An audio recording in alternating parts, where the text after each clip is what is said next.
Hello, everyone. Good morning, good afternoon, good evening, wherever you are. So very happy to be here today. And with me is Luiz Lima coming to us from Orlando, Florida. Today, Luiz will be talking about Spiritist Hierarchy. And this topic is part of the series Seeds of Knowledge. We at Solitude Center for Spiritual Living are very happy to be here to welcome you, Luiz, and really honored to have this opportunity to have you present this live lecture for our organization.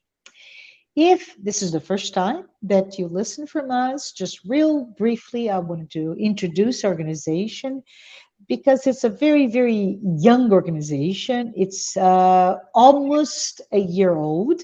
It was founded last April, and we are 100% virtual. The founding members are distributed. They're all over the place, including Brazil, China, Germany, and the U.S.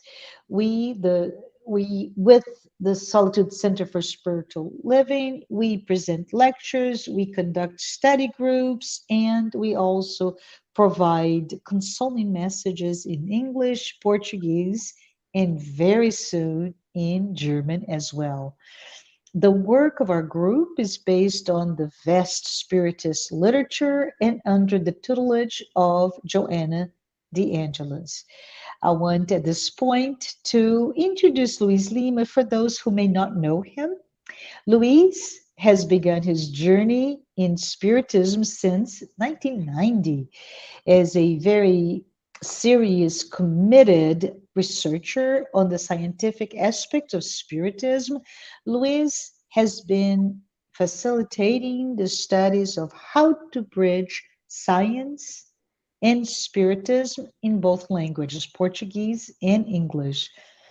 Mr. Lima is a renowned lecturer in the Spiritist movement and has participates and continues to participate in local and national seminars and events all around. And holds, professionally speaking, holds a degree in electronic engineering, and he works in the computer network industry. With that, Louise, I want to welcome you. Hello. Hey, it's so glad to be here. Thanks so much for the invitation. It's we never say no to an opportunity like this. I'll learn anyway. That's awesome. I want to say goodbye to you as I'm going to get out of the way and allow Luis to speak about Spirit's hierarchy. But at this point, I want to welcome everyone. Please send your comments, your feedback, your ideas, your thoughts, anything goes. Louise will spend a little bit of time at the end of this discussion to address those comments. With that, Louise, see you in a little bit. I'll see you. Thanks so much. So, folks, thanks so much for joining us and participating with us. Um, as Marcia mentioned before, this is part of the Spirits book. It's actually a block of questions, question 100 through 113. And as you know, the Spirits book is a study book. It's not something that you read through and that's it, done. No, it's not. So it's we go back into it several times over and over again. And, we do lectures, we study, we participate in study groups, and this thing keeps coming back all the time because it's part of the book. We just go back into it. And one day, just one day, the thing just hit me. And he said, I said to myself, instead of just reading through this, there's got to be more. There's got to be a way to use this in a different way. And that's what we want to present to you today, a different way of using this. We are not going to go through the 13 questions one by one, questions and answers, because this is in the book. You can go back to the book and do it yourself. But we want to get to a point where I can say, how do I use this in my daily life? And I do use it myself personally. It takes a little bit of practice to kind of have your mind click on the existence of a tool like this, but it's worth it. So let me get started by just saying how this thing came about, because it's part of, the whole thing. So when Allan Kardec publishes the first edition of the Spirit's book in 1857, there is a question in that edition, is question 54. And he will ask the spirits, are all the spirits equal? And the answer is no, they're not. There are different orders. So in view of this response, Allan Kardec places another question, a subsequent question, which is, okay, so you're telling me there are different orders. So what makes it be different? So what is the difference? What is used as the base for the difference? So the spirits will respond. It has to do with the degree of perfection they have reached. So some spirits are more advanced, some spirits are less advanced. And that is what triggers these orders. And then Allan Kardec puts another question out, which is this: is there a set number of orders and degrees? Because it could be, 10 degrees, 25 degrees. So he's trying to ask how many orders. And the Spirit said the order is unlimited. But, however, for academic, if you will, purposes, they propose a division in 3 orders. So before we get into the orders, this is how it starts. It starts in the very beginning of Spiritism, first edition of Spirit's book. Based on these 3 answers, Allan Kardec is going to propose something to the Spirit. He's going to propose more than 3, because he feels that 3 is not enough to explain everything that needs to be explained. And he goes back to the spirits and says, can I do a little more? Can I detail this a little more, this hierarchy that you're giving me of 3 groups? Can I go and add more? The Spirit said, yes, you can have as many as you want. You can use the names as you want for all these groups and categories or orders. As long as the teachings are preserved, we are all okay with this. So Allan Kardec creates what came to be known as the Spirit scale. So from the idea of there is a Spiritist hierarchy, Allan Kardec creates and proposes to the Spirit scale. The Spirits go back and tell him, this is nice and neat, go ahead and do it and use it. So that's what we're going to concentrate on today. So what exactly is this Spirit scale? So we could say that it's a way of grouping, it's a classification of the spirits according to their moral behavior. Again, some are more advanced morally, some are less advanced. And the way you place them in categories is what creates this Spirit scale. And a question number 2 is, what's the criteria? What am I going to use as criteria to classify these and put them in different groups, per se? So 3 things. The criteria uses 3 things. First, morality, level of morality. Second, the acquired qualities of the spirits. And third, the imperfections to be eliminated. So that with these 3 things, the spirits will be placed in a degree which is more advanced or less advanced. And the purpose of all this thing is to understand the interaction between spirits in different orders. We interact with people in our relationships, whatever kind of relationship, and we are in different orders and all living together here. So this is a brief description of what is this Spirit scale. We're going to go back and start digging in a little bit more. So like I said, this is created originally in the Spirit's book, first edition. And these are the categories that you see, the orders that you see. We divided the orders in shades of the colors.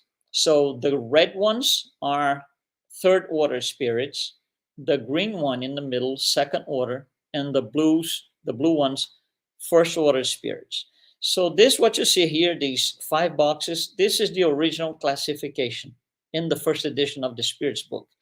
As Allan Kardec keeps going back to all these mediumistic meetings, asking questions himself and getting answers, the thing becomes more, the study itself becomes a lot deeper. So he said, I need to revise this because I need to break this down a little more. It's too simple for what needs to be explained. So in this, and this is 1857, as you see here. So less than 1 year after, in the Spiritist Review of 1858, in the month of February, he publishes an updated version of the scale. That's version 2 of the scale. And now we have 9 categories. Still, in shades of blue, first order, in shades of green, second order, shades of red, third order. And he's pretty happy about it. However, when he goes to publish the second edition of the Spirits book in 1860, so 2 years after this, he adds something which is, and you can see it there, in between neutral and benevolent, he adds disturbing spirits, which are still third order spirits. That's why it's a light shade of red. And he explains what this is. Disturbing is not a category by itself that you can stack up like you see here. This is a visual representation, but he is very, he tells us in details. Disturbing is not a category in itself. It's just a group of spirits that are scattered within the first 4 categories: neutral, pseudo-learned, frivolous, and impure. So we cannot really use for visual purposes. Visual, please. You're looking at something visual here. I'm trying to make it visual to make it simpler. So visually, it doesn't make sense to add disturbing as a category by itself. So we are going to use this here that you see in the middle of the screen as our base for the study today. This is what we're going to concentrate on. This is what we're going to study and bring information on. So let's put these categories here. And like I said, these categories, so you see from bottom to top, right? Impure, frivolous, pseudo-learned, and neutral. These are in shades of red because Allan Kardec tells us that these 4 comprise what he calls the third order spirits, and he calls imperfect spirits. Well, imperfect spirits, that means there's a lot of work to be done to get to perfection. What are some of the basic characteristics of these? So first and most important one, predominance of material life over spiritual life. These spirits, the red ones, I'm going to just call them red ones, they put the emphasis on material life, very little, if any, on spiritual life. So they live for a very materialistic lifestyle. A second thing is these spirits have a tremendous propensity to do evil, and it gets worse as you go down towards the bottom. The impure, the level of evil and ignorance on the impure is a lot stronger than if you go to frivolous and pseudo-learned and neutral. So there's a tremendous propensity to do evil. It's almost like when you go down on the scale, it's almost like I want to do evil. If I can't do it, then okay, I'll do some good today. It's almost like that. And very ignorant in terms of knowledge, no knowledge of spiritual life in general. These spirits have little intuition about God. They can't figure out, we cannot define God ourselves in the stage that we are. It's very complicated. Everybody understands in a different way. So intuition of God, about God, is something very, I would say, rudimentary. And there's these disturbing spirits that I mentioned, which are spirits scattered throughout all the 4 categories that comprise the imperfect order, third order. So this is third order spirits. Third order spirits need a place to develop themselves morally. They need a place to live. Places like Earth is one of them. So on Earth, most of the spirits, the great majority of the spirits, are third order spirits. Occasionally, one here and there pops up from superior orders.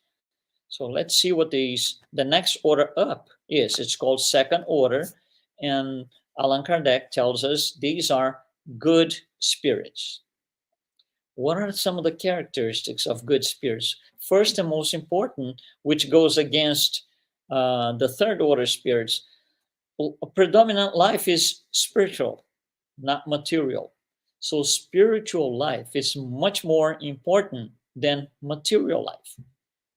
So people in the second order, spirits in the second order, will concentrate on spiritual life, not material life. These are spirits who have a desire to do good all the time. No evil, no propensity for evil, absolutely not. Desire to do good. That's the only thing. So if you look at spirits in the second order here, let's just bring some names, some examples. Gandhi, for example. Gandhi, universally known name in humanity. How much did he care about material life? Zero. Mother Teresa, zero. Brazilian medium Chico Xavier, zero. And he goes on and on. The only thing is, our planet, Earth, is mostly comprised of third order spirits. Occasionally, like I said, one of these second order spirits pop up here and there, but they're not majority. They are necessary to help us as humanity as a whole to grow, but they are very little in number. And there's also the ability that these spirits have to join knowledge that they have with the moral qualities. It's incredible. We don't do this. Red spirits don't do this. Red spirits might use knowledge and intellect to do bad things. If you look at, for example, just one example, 9/11, think about the intellectual ability that somebody or a group of people have to create such an event. I'm talking about intellect. I'm not talking about the concept of the event. There's got to be a lot of intelligence behind it. However, it's not being used for anything good. It was used for something evil. You see, good spirits, second order, will never do this. They will never apply their knowledge, their intellectual development to do something bad. It does not happen. And we got a first order spirits, which are spirits that have reached perfection. They have complete absolute moral and intellectual superiority. We had one of these here 2,000 years ago, Jesus. They only incarnate as a mission. They do not incarnate because they have the need to perfect themselves. No, Jesus came down with a mission, a clear mission. And that's the only reason why if pure spirits incarnate on earth. So this gives us, I would say, an overview of these spirits. What each one, where do we fall here? For the most part, again, we fall into the red category, imperfect spirits. Occasionally, some good spirits around. All of these is in the Spirits book, questions 100 through 113 in a little bit more detail. We're trying to make this more visual, a little bit more visually appealing, because I think it's just going to be more productive if we do this way. So, pure spirits have reached perfection, and that's everybody's destination. That's my destination, that's yours. everybody's. That's our destination. To get to the destination, we have to do some work. This work requires a place, as we said. Our place, our habitat, our spiritual habitat is planet Earth. So let's think about this for a minute here. On Earth, we have spirits that are impure at the same time that we have frivolous. At the same time, we have high order. At the same time, we have neutral. We have all of these types living on the same, sharing the same planet at the same time. And that's what makes it complicated. That is the challenge that we want to take on today for a study. It is very complicated because, you're going to have situations like, for example, Brazilian medium Chico Xavier, as I mentioned, and Hitler living on the same planet at the same time. We're going to have Mother Teresa and Joseph Mengele, the angel of death, World War II, living on the planet at the same time. We're going to have Nelson Mandela and Osama bin Laden living on the planet at the same time. We're going to have Gandhi and Mussolini. And we're going to have all these nominated for Nobel Prize for Peace and all the dictators of the world, all at the same time. So it's a mix. It gets complicated. And for you and for me, that's more important. You're going to have you and your loved ones and the ones that are difficult in your life. Co-workers, family members, boss, whatever it is. We are all sharing the same space.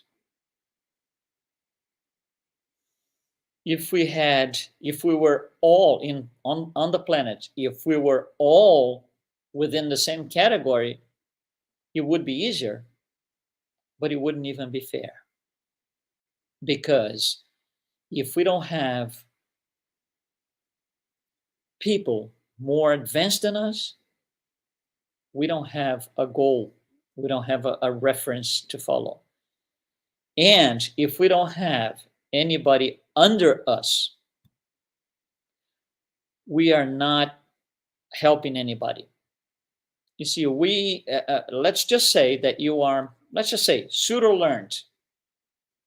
Just by being there, you're giving the impure and the frivolous the opportunity to use yourself as a reference. I don't know if it happens to you or if it did happen to me quite a few times. At work environment, for example, sometimes people will get to us, co-workers will get to us and say, "Oh, you're so different. What do you follow? What's your religion?" They usually ask like that because they see we are doing different.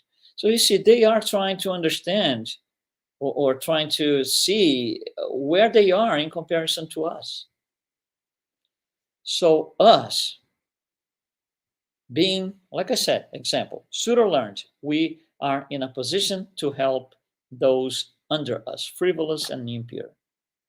But also, we need those in green to help us grow. So, the habitat, Earth is a big, big mix. And how many are we? How many are we on the habitat? Yeah, you guessed, 25 billion. Don't forget to include the discarnates. 25 billion approximate. Because spiritually, they interfere. They are part of it. They're here with us. It doesn't really matter if they don't have a physical body right now. They're still living in the habitat, spiritual habitat. So we have 25 billion spirits who belong to, according to this classification here, to eight different categories. Whew, wow, what a challenge. And here's the beauty of understanding the spirit scale that we are going to go into right now. How do I use the spirit scale to understand and comprehend in details all this mess, all this pot full of spirits of different orders? You see, things like justice, good and evil, right or wrong, love and hatred, these are things that we tend to see, we third order spirits, we tend to see from the materialistic point of view. Let me explain to you. Good and evil. Good and evil. That's probably the number one, right? We have the tendency to see good and evil as two different points, like they had GPSs, like two different points. So good is here and evil is here. If you think it like this, your absolutely conclusion is if there's evil here, there is no good here. It can't be, because you can't have two things sharing the same space at the same time. So if there's evil here, there is no good in here. That's materialistic. There's a point, a GPS location called evil, and another GPS location called good. No, that's not Spiritism. That's materialism. This is the Spiritist view. Of course, we can give definitions in words. Evil is the absence of good, is the ignorance of good. That's fine. But let's go to the concept. The words become less important than the concept itself. We tend to see good from the point of view, the point of view that we are, and we are down on the scale. We are red. So from our red location, we are trying to understand good, which is way up above. And it gets complicated. It gets complicated. We can barely do it. I think the trick is to do the other way around. Let's start from the very top. The very top, good 100%. Let's put in percents to make more sense, not that it's a mathematic equation or anything like this, but good 100%. Where is that? There's only one, God. That's it. God is goodness, so good 100%. If you come down a little bit, those spirits that are very, very, very advanced, they're not God, but they would be 99.99% of good. And then you come down, you have the 90%. Then you have the 80% of good, 60% of good, 40% of good, 10% of good, 1% of good. You see, nobody said anything about evil. It's the percentage of good that we are dealing with in reference to the Creator. So what is the situation here? Good and evil are not physical points, are not punctual. They are part of the same spectrum. If you come down, right, and the amount of good is so little, and if you call that good, it complicates things. Because how can I say this guy here is good and this guy here is good? I need to have different words to define those two things. So we go like good, good, good, good. There's a point that it changes over the name to evil because I have to use a different word. Just think of this. Think that I tell somebody, would you please go to the next door here, next room, and get my blue coat? Okay. Person goes into whatever, the room, looks at the coats, and there are petroleum shade blue coat, royal blue, turquoise blue, baby blue, sky blue, celestial blue. So the person cannot define which one. They have to come back to me and say, listen, there are several different shades of blue in there. Several different shades of coats there are blue. Which one is yours? And I can tell them mine is baby blue, for example. Oh, now it's well defined. It's the same thing here. How much is your good? Oh, it's so low that I'm going to call it evil. Good and evil are not different punctual, material locations, places, whatever. There is no GPS. Good and evil are part of the same spectrum.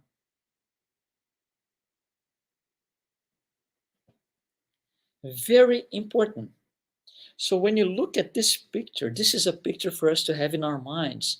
From now on, through our days, it makes things absolutely more, I would say, simple for us, for living our life, and it does, because we have to kind of automate this image in our souls, and everything gets easier.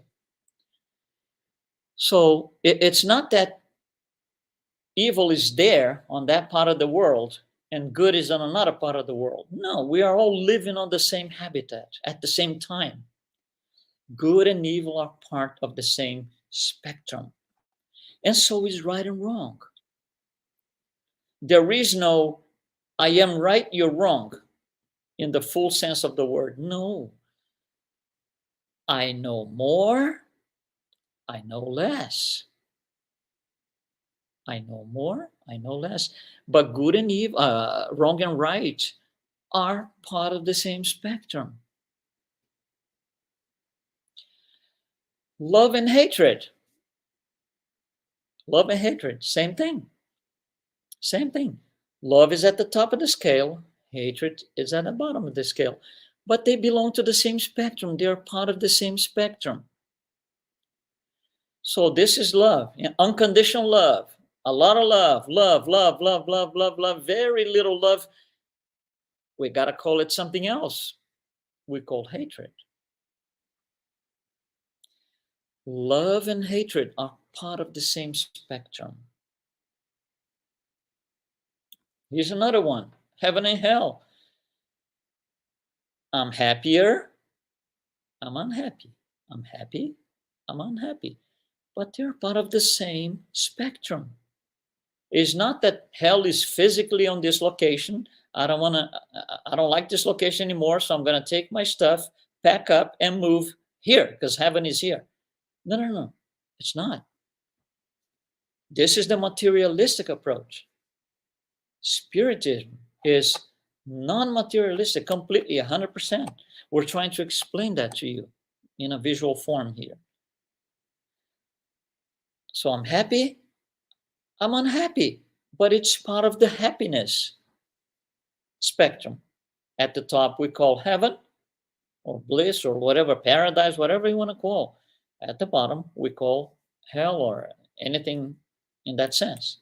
Here's another one, forgiveness and revenge. At the top, forgiveness. At the bottom, no forgiveness, revenge. I can't forgive you for what you did to me. They are part of the same spectrum. And one last one. We can go on and on and on, spend the whole day here. We just want to pass the idea along to you. So competition and cooperation. At the top, full cooperation. Less cooperation, less cooperation, less cooperation. No cooperation. Just me, just myself. No cooperation with anybody. You're all enemies. It's me here. Territorial. I'm territorial. At the bottom of the scale. No, cooperation and competition are part of the same spectrum. So everything is based on spectrum, which is the first thing that we need to automate in our soul. Everything is a spectrum.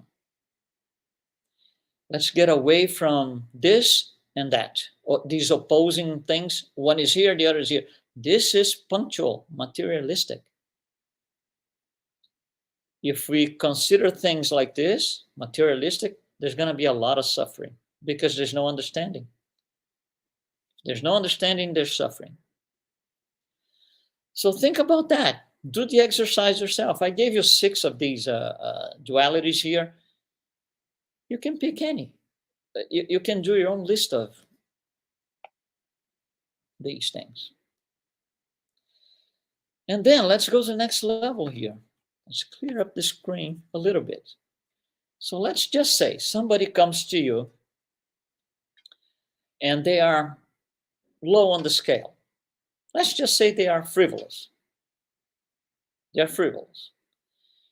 And they come to you very aggressively. And of course, you're not going to like it, but let's just say so very, very, very aggressive. And, so here they are. If you react the same way, with the same aggressiveness, this is an eye for an eye. They came aggressive, you became aggressive towards them. This is an eye for an eye. When you look at the scale, if we want to improve, we need to go up on the scale. So we have to respond to their aggressiveness with something that is higher than their level. If I respond within their level, it's an eye for an eye. That's 4,000 years ago. I'm living in the past. Spiritism teaches us to raise up. And that's what the other cheek concept that Jesus brought is. The other cheek, the other face, the other side of things. So you come with hatred, I'm going to respond with love. You come with evil, I'm going to respond with goodness. That's what we just saw. That's what Spiritism proposal is. No an eye for an eye anymore. The other cheek, the other side of things.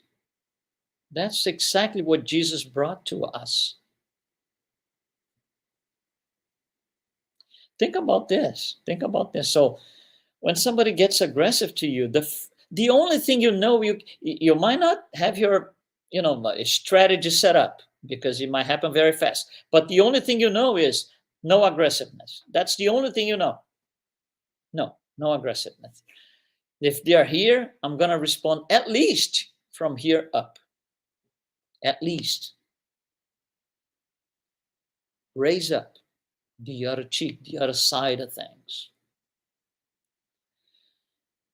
You have to respond within the spectrum, but at a higher level. It's a spectrum. It's not a physical, punctual approach to things. Spectrum, that's the word. So, I wanted to bring you some thoughts, something that is relatable a little bit to daily life.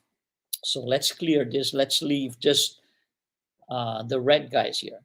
So let's take a closer look at these red guys here.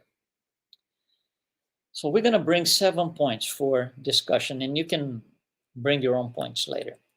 It's just an exercise. We just want to show the logic behind it. So number 1, we just spoke about this, right? Aggressiveness. Technically, if you understand the scale, and if you're responding from the top, aggressiveness is a cry for help from those who are aggressive. It's a cry for help. What they're telling us is, oh, I'm down here. That's the best I can do. So it is a cry for help. We can certainly help because if you are able to respond from higher above, you're able to make that person see that, there's better than being aggressive. Here's an example: terrorism. If you ask a terrorist, do you think what you're doing is correct? Two things. First of all, he's not even going to respond. Second, he's going to be offended by your question. Why? Because if he's down on the scale, let's say impure, frivolous, that's the best he can do. He doesn't know above it. He's still in the lower part of the spectrum. So your question doesn't make any sense to him. How come I'm doing right? Of course I'm doing right on their level. For them, that is right. When you go up on the spectrum, you got to change the name of what they're doing to wrong, because you cannot have right here and right here. We need two different words, right? Let's look at another one here. Domestic violence. Unfortunately, it still happens today, and a lot, by the way, in different places of the world. Anyway, domestic violence. So there's an episode of an domestic violence. Then the guy is caught. Then you ask the guy, why did you do this? And he's gonna say, because I love this woman. Right? How many times we see this on the news? Why did you do this? Why did you hit her? Because I love this woman.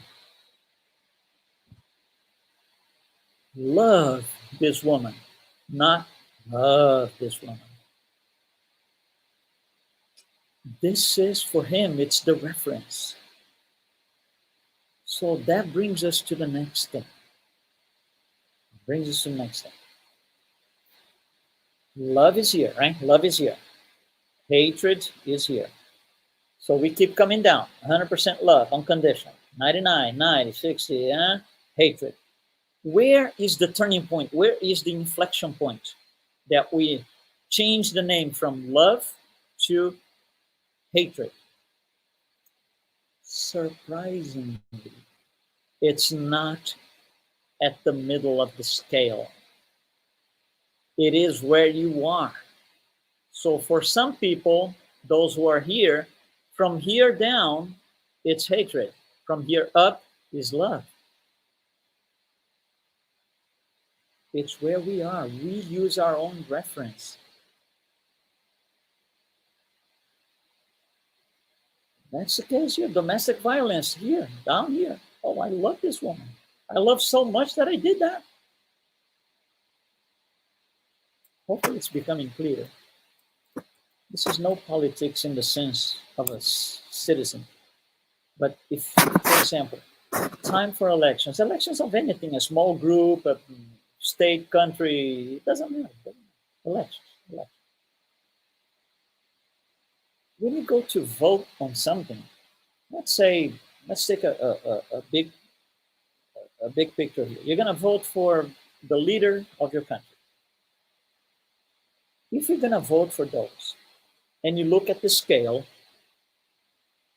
would you be willing to vote for those who are lower on the scale or upper on the scale? And the difference between voting for one or another is this. Most of us vote as people when we should be voting as immortal spirits. And the outcome could be different. Voting as an immortal spirit means 3 or 4 generations down the road, I'm going to be here again. If you vote as a person, I'm going to be gone in a few decades. That's it. The outcome might be different. So the scale lets us do that, lets us view that and understand that. Here's another one, suffering. Towards the bottom of the scale, suffering is incredibly high. It takes a lot of our time. We suffer a lot of our time. Because we are at the bottom of the spectrum. Good spirits, the green spirits, they don't suffer. They don't suffer. That's a difference. And we say there's a lot of suffering on earth because we're all red. We are at the bottom of the spectrum. And we think they're punctual. Number 5, and that's a whole different lecture in itself, but I wanted to bring it to you. Cancel culture. Cancel culture. So imagine Jesus coming here, coming down Galilee, and somebody, the Sanhedrin tells him, you're no good and this and this and this. Is he going to cancel them? No. He got canceled. He never canceled anyone. Good spirits of any form don't cancel anyone. Think about canceling. Why do we cancel somebody? Pay attention to what I'm going to say. Ultimately, why do we cancel somebody? Because their opinion made me feel outside their universe. They think A and I think B. So I am excluded from what they are saying. So you felt, this might be unconscious, but you felt canceled by that opinion. In turn, what do? An eye for an eye. Cancel back. Cancel culture is not only evil, but it's an eye for an eye. Do you see that? That's the Spiritist way of thinking and analyzing things. Here's another one. Loss of loved ones. Oof, that's complicated. So here's what Spiritism tells us. Letting go is the easy part. Holding on is the hard part. Right? Letting go, yeah. Done. Go in peace. We're going to do a lot of praise for you. Done. That's letting go. Holding on is, oh my God. It's been 1 year. It's been 10 years. Oh my God. This is holding on. It's very hard. It brings a lot of suffering. Green spirits don't suffer for loss of loved ones. Red spirits do, because they're living a materialistic idea of, I want to have you here physically. That's material life. So loss of loved ones, it's different the way the green spirits see and the red spirits see. Completely different. And I want to bring a last one here, number 7, which I called the seeds of perfection. Well, by now, if you follow what I said, you know everything is a spectrum. The spectrum grows from the bottom to the top. So everything here at the top required passing through the bottom. I can only be patient, 100% patient, once I've been impatient, and a lot for a long time. I can only love unconditionally once I get past hatred. I can only be 100% tolerant once I have passed intolerance. You see, to get to the top, you have to transcend what's in the bottom. You have to go through it. It's a spectrum. It's not punctual. I am here today, tomorrow I'm going to be here. No, this is not a spectrum. This is punctual. This is materialistic mindset.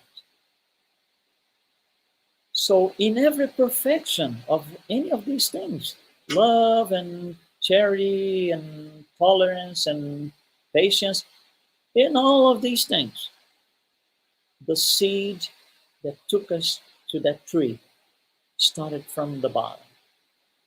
So the seeds of perfection are in the lower part of the scale, in the lower part of the spectrum.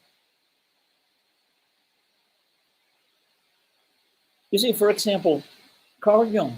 Carl Jung used to say something very interesting. He would say, no tree, it goes along with this, no tree can grow in heaven unless it has its roots reach down to hell. This is exactly what we just mentioned. This is the Spiritist concept for all of this thing. You have to go from impure to perfect. But to get to perfect, you were impure, you were frivolous, you were pseudo-learned, you were neutral, and so on. That's what Carl Jung is saying. And that takes us to the next thing. We here, third order spirits, we are all planting seeds. We are planting seeds of love. We are planting the seed of peace. We are planting by making war, right? It sounds paradox, but if you understand the spectrum, it's no longer a paradox. It's a process. We are planting seeds of tolerance by being intolerant. We are planting seeds of patience by being impatient, and so on and on and on. We are planting the seeds of cooperation by being competitive.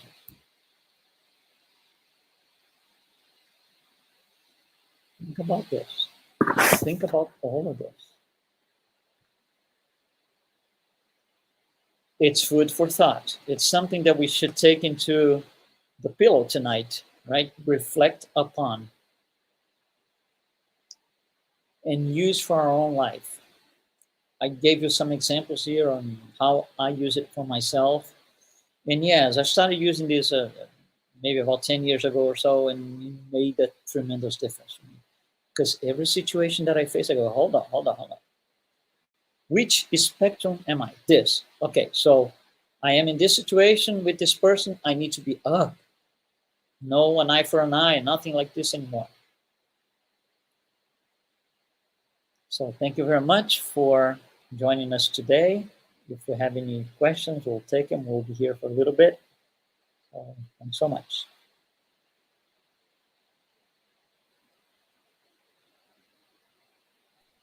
Hi there. Back to Yeah. you. We have several questions Yeah. and perhaps a few minutes. So let's go ahead and get started from the bottom. Is that okay? Yeah. How to best support our loved ones, heal wounds, and build self-esteem and authentic connections in this cancel culture we're living now. Cancel culture, like I said, this is a live in itself because it's a huge subject. But if you understand what cancel culture is, we can stop now. It doesn't mean that it's easy. That's not what I'm saying. But if we understand that cancel culture is an eye for an eye, then okay, I'm not going to cancel back.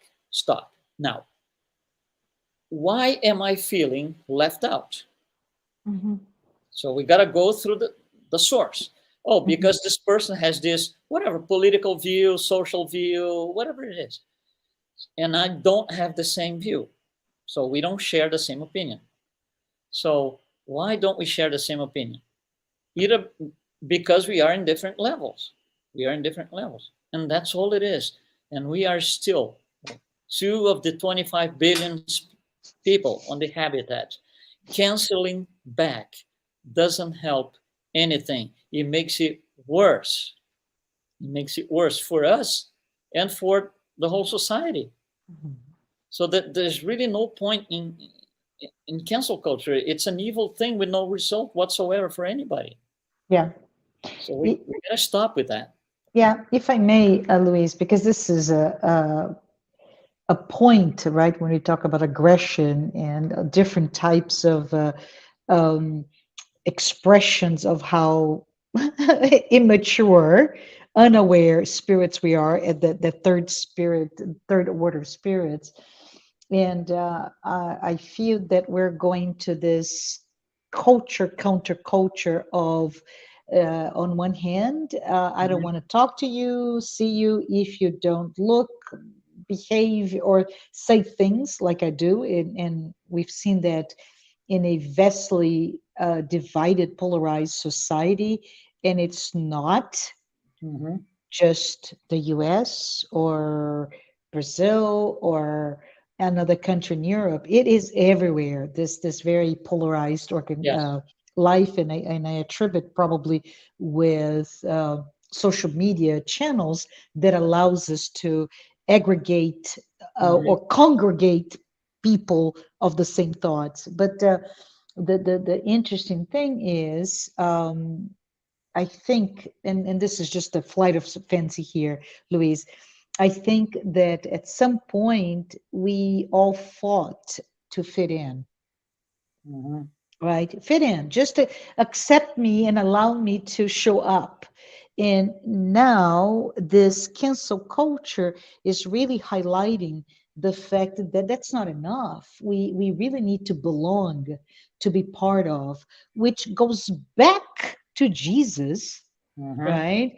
With his revolutionary teaching of love your enemy, meaning be loving, be accepting, be welcoming to anyone, especially those that do not speak like you, do not look like you, do not behave like you, the other, or the enemy, if you will, of things or thought processes that go against what we in our limited still ability to understand reality does. So right. I think this is, those things all connect in a very current way of behavior and culture, don't you think?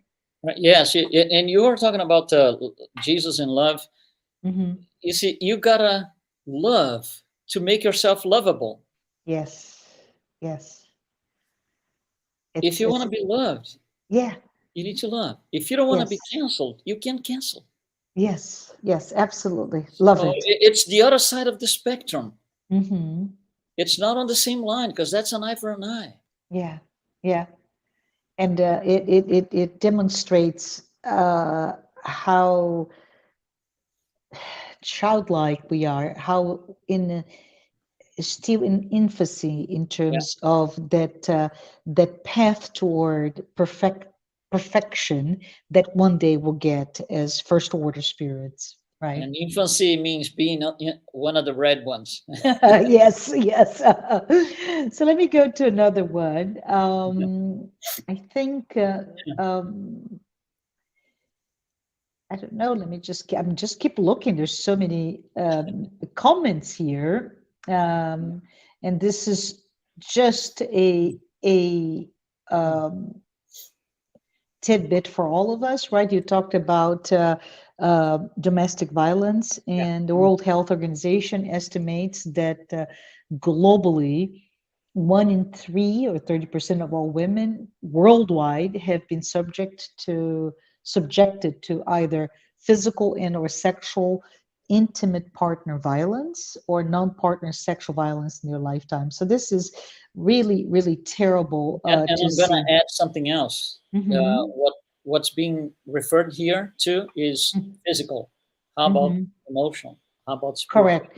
And It's we're not talking even about, included here. right, Luis, economical, Oh yeah. verbal, Oh yeah. physical abuse, sexual Different types. abuse, yeah, and all of it from an oppression perspective. This is very real to the point that the World Health Organization sees as a systemic issue Yeah. that needs our help Absolutely. to deal with it, as well as the cancel culture. If you think about it, it's a very systemic behavior. And I think you let me bring an interesting one to for us to talk about. Perhaps is you discussed the opposite of love is hatred, right? And our friend that you reference later in your talk, Carl Gustav Jung, the Swiss psychologist, he says Mhm. the opposite of love is the desire for power, right? The will to power. Mhm. So could we infer that our desire to move up, and I don't know if this makes sense, to move up in the hierarchy of spirits, right? We Mhm. fall prey to not being able to love the other because we are fighting to move up. And by not loving the other because we're trying to move up, we cannot move up. Just an interesting thought process. Maybe we can talk a little bit about it. The move up is challenging. For Yeah. example, we were talking about cancel culture. So let's Yeah. say you consider yourself high order spirit. No, Mhm. that's too high. Consider benevolent, which is green. Uh-huh. Okay, Hmm. so you consider yourself in the very shade of green, benevolent. So you're minding your own, you're doing good. Then suddenly somebody says something and you cancel that. Hmm. If you cancel that, you're not benevolent Yes. because you took an attitude that's down here. That means you might be not down there most of the time, but you're still down there. Your reference is Yes. still whatever, frivolous or whatever it is. Hmm. So moving up requires you to move up on all these spectrums. Hmm. So, for example, I might be very high on one spectrum, let's Hmm. say, whatever, honesty, but I might be very low on another one, patience or impatience, right? Yes. Yes. So we are this up here, down here, up here, down here, depending on the spectrum. Hmm. So moving up means move up all at the same time. We can't do that. That's why we need several lives to work on each one of these spectrums at a time. And not necessarily we are able to work in one full spectrum in one lifetime.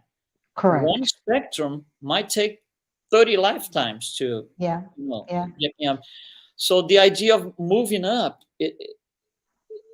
it's complicated. It's not just like that. It has a lot of parameters Yeah. attached to it. I think you have spoken, at least I remember from different areas, different places, Louise, that you talked a lot about inner transformation, right? Yeah. Mhm. And in the inner transformation topic, as you're talking here, I'm thinking about Abraham Lincoln, no, Benjamin Franklin. My apologies. Benjamin Franklin, as you may know, wrote in at the end of his life his autobiography, and he talked about the system that he developed of 13 virtues, Right. right? And it's very interesting because if you break 13 52 weeks in 13, you have four. If you do this weekly, four times a year, that you visit that one virtual or Mhm. quality, the attainment. And he talks about it. He did, but he could never really do it fully. And then he would go for another, and he would never do it fully. And very interesting. At the end of his life, somebody reading this said, "So are you perfect now?" And he says, "By no means I'm perfect, but I know that I'm better for trying." And I think when we think about that, it really gives a sense of solace to all of us that maybe perhaps the desire to become better, the attempt, the effort is what's moving us in relation to the question here. Help us to Move grow up. into the scale of I am very unaware spirit, very ignorant, very young, very immature, but as I try to be better in the effort to be better, which means I recognize that I'm not good yet, in whatever that scale, but in the effort of dealing with my good side, my bad side, my failing side, it helps us do better. So I just think it's very interesting.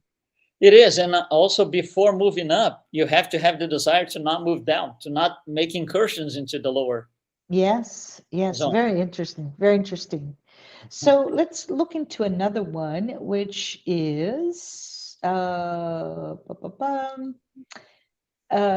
can the category of the world we live in, the world of trials and expiations, and it is known by many as a valley of tears, right? So a place to suffer and to cry, also be a home for so many who are relatively happy. Can we talk a little bit about that? And I think you did already, right? That Yeah, but I'm the gonna go the back to the Mhm, an eye for an eye. Every time we mhm, respond with the same aggressiveness, impatience, whatever it mhm, is, we are preventing the whole psychosphere or the psychic atmosphere to be mhm, better.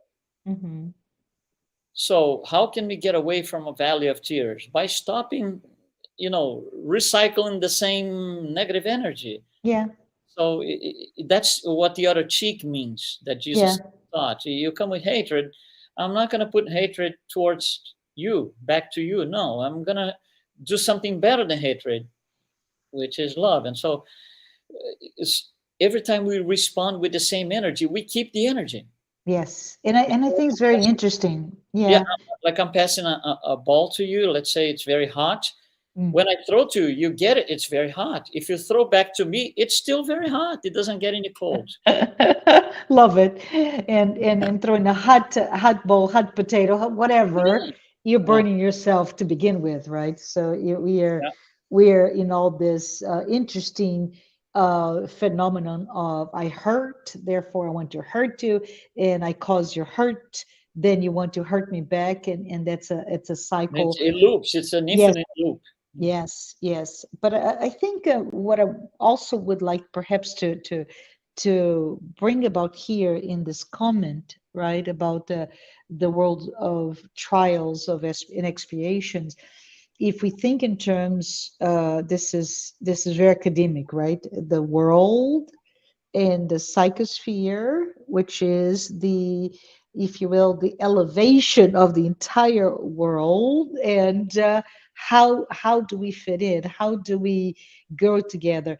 And I'm going to demonstrate what's something that I learned, Luis, and you say yes, spot on, or no, kind of too childish learning. But to me, it's this. We know, you and I and many others, and I hope you and the audience also believe in that immortality of the soul. And part of that attribute of an immortal soul is that you're growing, you're maturing, you're growing up in the scale of that spiritual hierarchy. But as we grow, right? Let's pretend here that this is my scale of growth. Hmm. There is a, you see, it's growing, right? Yeah. There is a speed and acceleration to my growth that depends on me. Hmm. But the world that we live in, Earth, this world of trials expiation, is also growing, right? Hmm. It's also growing. So between my incarnation here and my, as I keep growing and I disincarnate and so many years later I come back. If I don't grow, when I come back, what happens? I Yeah. won't be at the same level, You which is won't be on the same level. Right. right. So it's very interesting, this Yeah. synchronicity, which if we were to give an example of that, and it's a terrible example, I know, but that's what comes to my mind, is the fact that maybe two high school sweethearts and they love each other wholeheartedly and they promise each other, let's get married, and the fairy tale live happy ever after, right? and they grow, and all of a sudden experiences and life itself makes one grow maybe much higher, faster, intellectually, socially, emotionally, and all of a sudden those two do not speak at the same level. They do not feel the same. They cannot even grasp the other.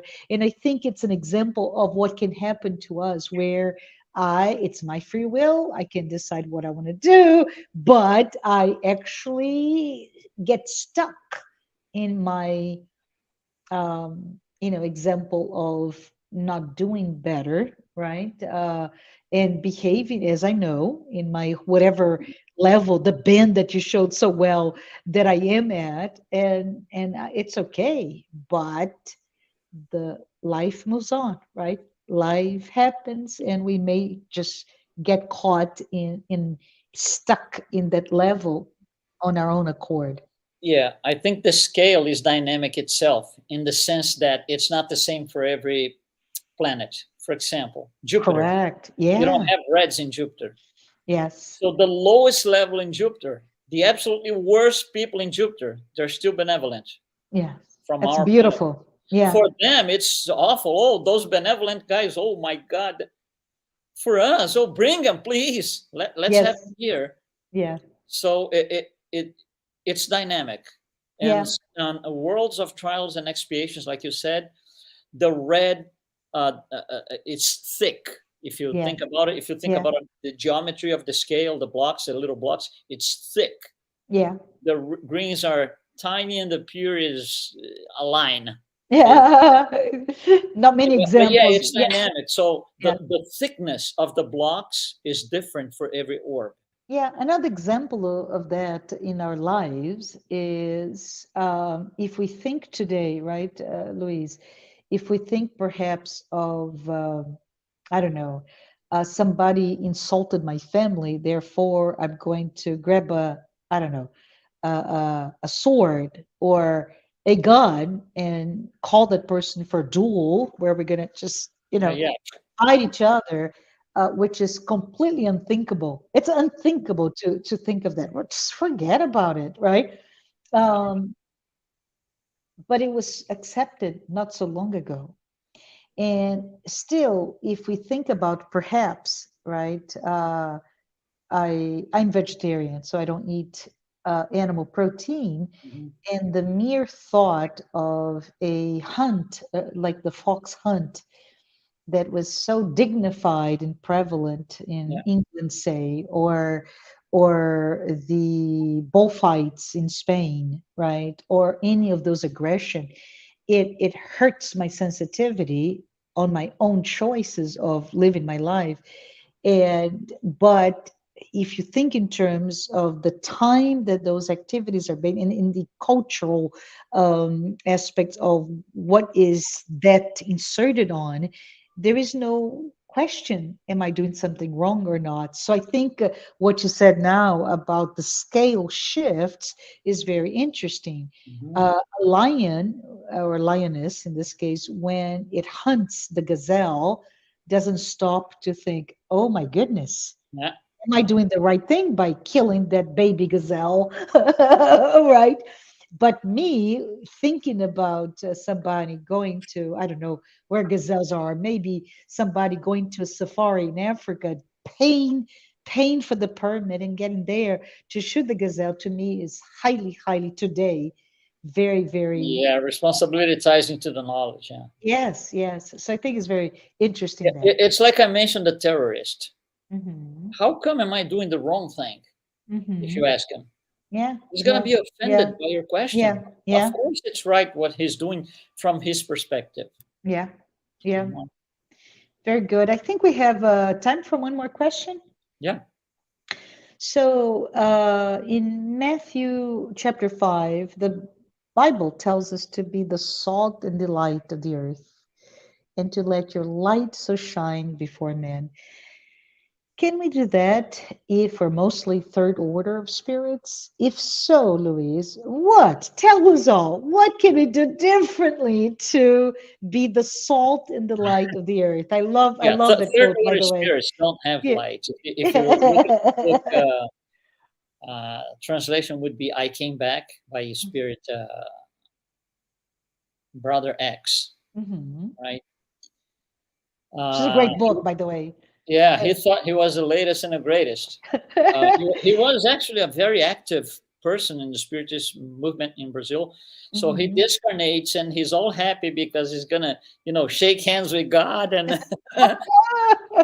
and then he sees himself in the worst. That happened to Andre Luis as well. Yes, He yes. sees they both saw themselves in a completely unexpected, adverse situation, and Hmm. they ask themselves, how Yes. come I deserve this? And in this book, Brother X reports that they were gathering together a group of discarnated spirits that were going to be conducted to Hmm. the higher realms, and then nobody had light. And then Hmm. suddenly, a woman comes in, a discarnated woman. She was a teacher, and she has lights in her Hmm. in her chest, and he goes ballistic. Yeah, He says, how come she yeah. has lights and I don't? Hmm. That demonstrates that third order spirits don't have light. We need to Hmm. seek for light, but the light is not outside. The light Hmm. is inside. The light is moving up the spectrum, moving up within the scale. That's how Hmm. we get the light. Yeah, It's not something that we buy outside. yeah. No, We can't outsource it, huh? No, no. no third party company for us to give us the light. One thing that Spiritism teaches, and I think it's this big thing for me at least, is everything is personal, not transferable. Yes, yes, Personal, including, not transferable responsibility. yeah, including your merit, right? The Everything. ability to say, I have Yeah. fought with myself and I have overcome and I have achieved this level of grace, this level of goodness, this level of tolerance, patience, so on and so forth, right? I go again back to thinking of Benjamin Franklin, and it's just very interesting if you take a moment to look at it. Some of his virtues were things that we look at as really. Is that what you're trying to do? Because they're so almost naive Yeah. in our eyes, right? So many years later, and I think my call to action to everyone who's listening here, as we're about to say goodbye, is what would your 13 qualities that you want to practice, achieve, get better be? Write them down. Write them down. And at the end of the year, or maybe three times, right? Because we're approaching the end of the first quarter in March. But at the end, in December 30th, 31st of 2023, just look at it and see of those things that I set myself to be better, have I indeed achieved it? That's my call to action. What about yours, Louise? Do you have any call to actions to our viewers? No, I think the idea, you see, if you go back in time, let's say 20 years ago, right? Hmm. In January, you had a certain perspective towards the end of the year. Yes. Today is much faster. It's right Yes. around the corner. You blink your eyes, then that's the end of the year. So you Mhm. have to be more efficient in That's a good within, point. Yeah, working that's a good within. point. Everything Yeah, happens faster. yeah. So Let's studying, yeah, Spiritism is a great tool. The Spiritist scale is not a teaching; it's a tool. yeah. And like any tool, you have to learn how to use it Hmm. and use it. Because I That's can awesome. learn how to use something but never use it. Yes, So, yes. and we have this opportunity because we have the knowledge, we have the ability to go back into the books and read and throw. But we have to do this faster because the world is spinning faster. Awesome. This is awesome.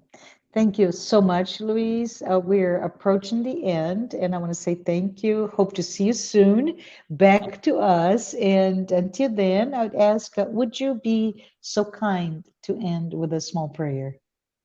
Yeah, sure. Absolutely. Thank you. So let's concentrate our thoughts on the image of the greatest, Jesus, our master, our reference, pure spirit.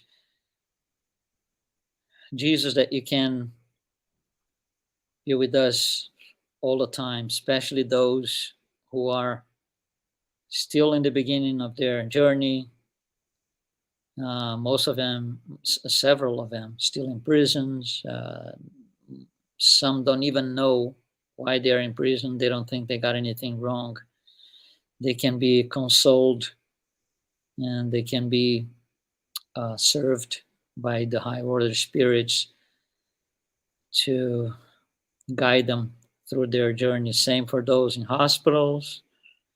A lot of those spirits, those people in hospitals, they revolt because they do not understand their condition, how they got there. Towards those, Jesus, that your light can also shine on them and they can be also guided into spiritual teachings and how they can be better in the future. Thank you, Jesus, so much for all your teachings, all your blessings, and that we can always be with you. Thanks so much. So be it. So be it. Thanks, everyone. See you next time. Bye, Luis. Bye. Thank you so much.